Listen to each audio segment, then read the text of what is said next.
What would it mean to be embraced by the light of God? I can only imagine the amount of love I would feel to be hugged by God.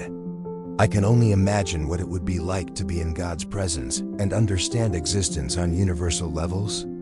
I could only imagine what it would be like to hear God's voice. I could only imagine what it would be like to spend time with God and talk with God and feel God's presence. I have thought for my whole life about what it would be like to be in the safety and the security of God's presence. I have wondered what it would be like to never have to fear evil ever again and to never want to be evil again. I have always wondered what life would look like without evil. I have lived long enough to understand that my greatest desire is to not be a human being. I have understood. Being human means that I will always be needy, and I will always be wanting, and I will never be satisfied. I want to be lost in the pureness of goodness and light and love. I want to spend time in the pure light of God for eternity. I do not love evil, but I have used evil in selfish ways, but I never loved evil. I only ever did what a human being would do before they knew better. I know better now, but the damage I have left behind me has been done, and if in any way in the future I could ever mend my wrongs, then I will.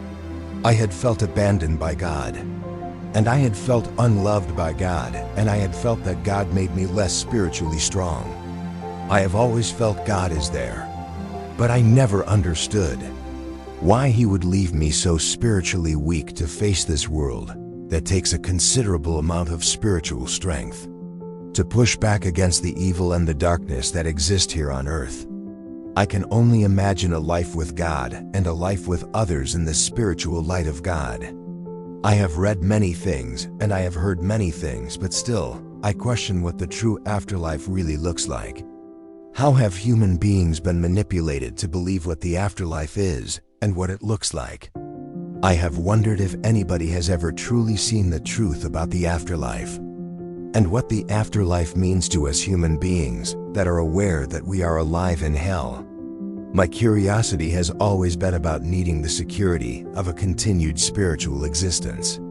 I have made many changes in my life, and there is many changes I have never been able to make. I had wished to rise above being a human being somehow. I have had to learn the best I can do is learn to be a decent human being. I still dream about being in a world with God and with others where no evil exists, and where nobody wishes to do you harm, and where we do not wish to do others harm. I dream of peace and love and pure connection to pure energy with God for eternity.